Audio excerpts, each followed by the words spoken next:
नमस्कार, मैं हूं आपके साथ पूर्वी राय और आप देख रहे हैं इंडिया समाचार। अयोध्या रामघाट के पास स्थित शनिधाम संकट मोचन मंदिर में रामकथा का भव्य आयोजन के साथ 3 लाख मंत्रों द्वारा यज्ञ का आयोजन किया गया है। इस मंदिर का आधारशिला महंत लल्लन तिवारी कथा व्यास के सौजन्य से रखी गई थी, जो 7वें वर्षगांठ के रूप में मनाई जा रही है, जिसमें 18 तारीख से महंत लल्लन तिवारी कथा व्यास के रूप में कथा का शुभारंभ किया। इस आयोजन में देश विदेशों से वो लोग शामिल होते हैं जिनके पुरखे विदेश में जा बसे, जाने लल्लन तिवारी जी के द्वारा। संकट मोचन मंदिर में है, जहाँ पे हमारे बीच में ये मंदिर का स्थापना हुआ और यहाँ के महंत लल्लन तिवारी जी जो इसके स्थापना के इन्होंने किया है। मैं जानना चाहता हूँ कि इसका वार्षिक समारोह इस समय जो कर रहे हैं और लगभग 3.5 लाख का जो है यहाँ पे यज्ञ होना है। तो सर, मैं जानना चाहता हूँ कि ये आयोजन जो आप कर रहे हैं, इसका मूल उद्देश्य क्या है? क्या या वार्षिक समारोह के रूप में कर रहे हैं या कोई और उद्देश्य है? वार्षिक समारोह तो है, लेकिन मूल उद्देश्य है धर्म की स्थापना। जो हमारा धर्म है वो आगे बढ़ता रहे, धर्म ध्वजा हमारी लहराती रहे। हमारे अपने यहाँ जो कुछ हम लोग कर रहे हैं वो कर ही रहे हैं, लेकिन हम विदेशों से लोगों को बुलाते हैं। ऑस्ट्रेलिया, फिजी, न्यूजीलैंड, कनाडा आदि आदि देशों से लोगों को बुला करके और उनसे यहाँ पर यज्ञ पूजा और उनके द्वारा आहुति डलवाते हैं, जिससे उनके भी मन में ये श्रद्धा बनी रहे कि हमारा जो धर्म है वो अप्रवासी भारतीय हैं। अंग्रेजों ने उनको यहाँ से बुलाया, उनके पूर्वजों को लेकर गए और वहाँ से वो लोग, उनका जन्म तो वहीं हुआ है, लेकिन उनकी श्रद्धा जरूर भारत के प्रति है। तो हम मेरा प्रयास रहता है कि जो बाहर में रह रहे हैं अपने देश के लोग, उनको ला करके श्री धाम अयोध्या जी में भगवान श्री राम जी के राम जन्मभूमि का दर्शन करें और अयोध्या के प्रति अपनी जो श्रद्धा है उसे हमेशा अपने मन में बनाए रखें, अपने धर्म ध्वजा को आगे बढ़ाते रहें। अच्छा, पंडित जी जानना चाहते हैं कि जैसे यहाँ पे शनि मंदिर जी शायद एक आध हो, तो आपके दिमाग में कैसे है शनि भगवान के मंदिर नहीं है, शनि भगवान होना चाहिए, नवग्रह भी यहाँ पे है, तो इसका उद्देश्य क्या था? कैसे आप इसका दिमाग में आगे किया गया? शनिदेव सबसे 9 ग्रह हैं, 9 ग्रहों में शनिदेव उत्तम माने जाते हैं। लोग घबराते हैं शनिदेव से और लोगों के मन में ये होता है कि और शनि का प्रकोप स्वाभाविक है, उनका प्रकोप चलता है तो राजा को भी वो रंक बना देते हैं और भिखारी को भी वो राजा बनाने में देर नहीं करते हैं। इसलिए जो शनि ग्रह से पीड़ित लोग हैं, जो यत्र तत्र भटकते थे, कहाँ जाएं, शनिदेव का मंदिर नहीं है, कहाँ तेल चढ़ावें, कहाँ तिल चढ़ावें, तो मेरे मन में ये विचार आया कि यहाँ शनिदेव की स्थापना की जाएगी तो कम से कम हमारे क्षेत्रवासी, बांग्लावासी, अयोध्यावासी या अन्यत्र बाहर के भी लोग जो आते हैं हमारे शिष्यगण, उनको और शनिदेव को प्रणाम करके उनको शनिवार के दिन तिल का तेल चढ़ा करके और जो सामग्री है, लोहे की छाता है, लोहे की सामग्री है, ये सब करते रहते हैं और उनका शनिदेव भगवान उनकी कृपा, उनके ऊपर कृपा बनाए रखते हैं, उनका कल्याण होता है। अच्छा, ये जानना चाहते हैं कि जिस तरह अभी आपके यहाँ कथा भी हो रहा है निरंतर, लगभग आज 4-5 यज्ञ भी हो रहा है जी, तो जो है यज्ञ का उद्देश्य जो है वो मंदिर का स्थापना। हाँ, यज्ञ का उद्देश्य यज्ञ ही एक ऐसी चीज है जिसको बोलते हैं कि यज्ञ से आपकी हर मनोकामना पूर्ण होती है। यज्ञ में किसी भी मंदिर में हम जाते हैं, कहीं मंदिर में जाते हैं तो मंदिर में जिसकी मूर्ति जिस भगवान की मूर्ति है, मंदिर है, वही वो आपको मिलते हैं। लेकिन यज्ञशाला में 33 कोट देवता, क्या 33 कोट देवता, एक भी देवी देवता जो हमारे सनातन धर्म में है वो छोड़ते नहीं, सभी देवताओं का आवाहन होता है यज्ञशाला में। यज्ञ ही एक ऐसा स्थान है जिस स्थान पर जो हम लोग 33 कोट हमारे धर्म में जो देवता है वो सब एक यज्ञशाला में ही आते हैं।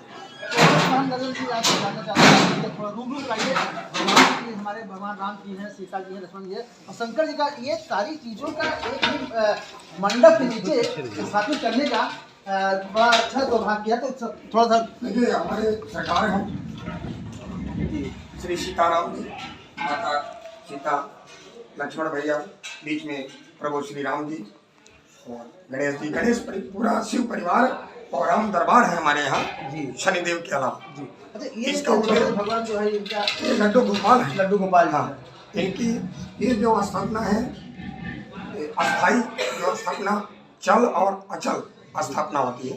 तो अचल स्थापना ये यहाँ से ये मूर्ति कहीं हिलती हिलती नहीं है। लेकिन जो सरकार है लड्डू गोपाल है उनको हम लोग लेकर के अपने झूले में झुला लेते हैं और कथा में भी लेकर के मंच पर बैठा लेते हैं।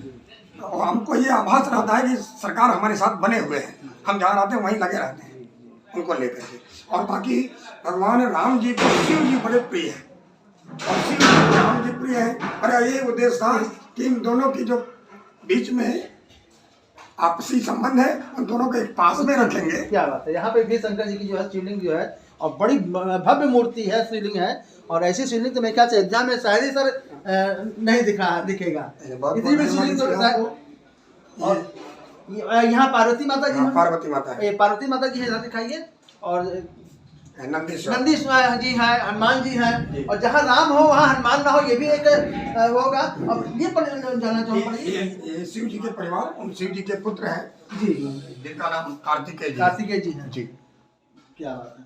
और यहाँ माता जी भी हैं, साक्षात माता जी हैं जी। अच्छा, नवग्रह की मैं चर्चा कर रहा था कि यहाँ पे आप नवग्रह भी बनवाई हुई है। जी जी। तो आइए देखते हैं यहाँ पे नवग्रह।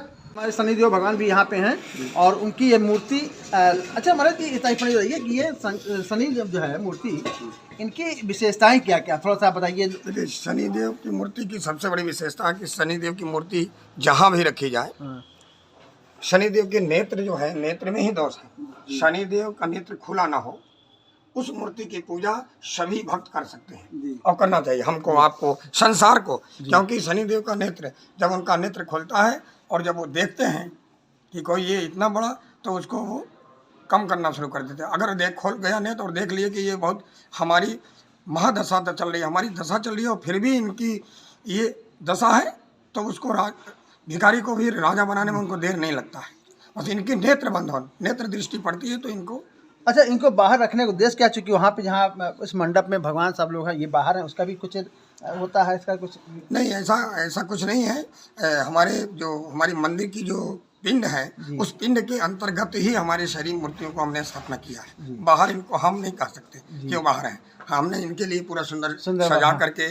और अच्छा, नवग्रह की भी हमने चर्चा किया अभी आपसे। ये नवग्रह जो है, इनके कौन कौन से ग्रह हैं, कौन कौन देवता है? नवग्रह में सूर्य है, चंद्रमा है, मंगल है, बुध है, गुरु है, शनि और राहु केतु, ये नवग्रह कहे जाते हैं। और यही नवग्रह हैं जिनको हम, जो हर व्यक्ति के जीवन में इनका चाल चला ही रहता है, चलता ही रहता है। शनि की महादशा चल रही है, कभी गुरु की चल रही है, कभी शुक्र की चल रही है, राहु की चल रही है, केतु की चल रही है, महादशा में ये चलते रहते हैं। तो उनके शांति के लिए जिन हमारे भक्तों के, यजमानों के, शिष्यों के कुंडलियों में जब हम देखते हैं कि उनकी कुंडली में महादशा राहु की चल रही है, तो उनके लिए राहु की पूजा यहाँ करा लेते हैं, केतु की है, शनि की है, गुरु जो कमजोर पड़ता है उसकी पूजा कर देते हैं, उसकी पूजा हम यहाँ कराते हैं और उनका कल्याण होता है। अच्छा, ये जो आप हवन कराते हैं और ये यज्ञ हो रहा है, तमाम प्रकार की है, ये तो इस पर कोई तिथि आपका है, कुछ वो है कि तिथि रखे, कोई डेट होगा कि हर साल जनवरी में कराते हैं? हाँ, नहीं, जनवरी में ही हम लोगों ने इस मंदिर का स्थापना किया था। हमारे सरकार जनवरी में ही विराजमान हुए हैं, इसलिए वार्षिक उत्सव मना लिया जाता है। और उसके साथ हमारे धर्म के ध्वजा को लहराने के लिए दूर देश से भी लोग आते हैं और यहाँ के हमारे क्षेत्रवासी, मोहल्लावासी सभी हमारे शिष्यगण जुड़ करके और बड़े प्रेम से क्या संदेश देना चाहते हैं? आज आयोजन कर रहे हैं, ये सातवां साल ही है, 7वां वर्ष है ये, तो क्या संदेश देना चाहते हैं? संदेश हमारा है कि हर व्यक्ति को महत्व होता है अपने स्थान का। स्थान ये अयोध्या है। हमारे जो बाहर के जजमान आते हैं, हम प्रतिदिन उनको ये संदेश देते जा रहे हैं, जो ऑनलाइन सुन रहे हैं, कि भैया कुर्सी का महत्व है। आप वहाँ बैठ करके सुन तो सकते हो, टीवी में कुछ भी देख तो सकते हो, लेकिन आप अपने हाथों से अपने कर्मों को कर नहीं सकते। इसलिए आप अयोध्या आइए और अयोध्या आकर के भगवान श्री राम जी के राम जन्मभूमि मंदिर का निर्माण हो रहा है और उसका दर्शन करिए। अयोध्या की भूमि को नतमस्तक होकर के प्रणाम करिए, शनिदेव से प्रार्थना करिए और सबका कल्याण होगा। तो हमारे लल्लन जी भी बता रहे हैं कि जो यहाँ पे विदेशों में रह रहे हैं, उनके लिए यहाँ पे मंदिर स्थापना किया है कि वो वहाँ पे आवें और अपनी उस परंपरा को कायम रखें जिस परंपरा को उनके पूर्वज करते चले आए हैं। और आज उसी से प्रेरित होकर के हमारे महाराज जी ने यहाँ पे एक मंदिर का भव्य निर्माण कराया और इसमें इनके शिष्य जो है लाखों लोग हैं जो विदेशों में रहते हैं, विदेशों से आते हैं। मैं धन्यवाद, मैं धर्मेंद्र सिंह के साथ। तमाम महत्वपूर्ण खबरों के लिए देखते रहिए इंडिया समाचार।